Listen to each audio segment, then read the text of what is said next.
kilala ang China sa isa sa mayamang bansa at galing pagdating sa paglikha ng mga bagay-bagay tulad ng mga sasakyan, mapalupa man o dagat, maging pandigma at maging sa anumang klasing infrastruktura. Pero bakit may iilan pa rin ang mga nakatira sa malalayo at delikadong lugar? Sa videong ito tara samahan niyo akong akyatin at babain ang nakakalulang tahanan ng mga cliff villager. Ako lang ang gugma mo inday, tanan buhaton ko, isaad ko dili ka magmahayday. Sa gitna ng kanayunan ng China, na nakatago mula sa mataong mga lungsod, ay matatagpuan ang isang lugar ng nakamamanghang kagandahan at mayamang kasaysayan.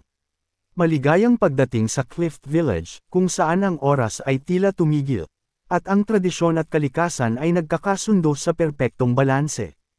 Ang Cliff Village, na kilala sa lugar na Shanfengkan, ay nasa ibabaw ng masungit na bangin ng Guangxi Province. Ang malayong kanlungan na ito ay pinaninirahan sa loob ng maraming siglo ng isang malapit na komunidad. Ang Cliff Village ay isang imbakan ng mga sinaunang tradisyon ng Chino.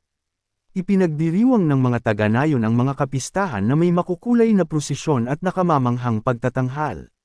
Nakakamangha ang natural na kagandahan sa paligid ng Cliff Village. Ang mga hagdan-hagdang palayan na inukit sa mga gilid ng bundok ay isang patunay ng dedikasyon at talino ng mga taga-nayon.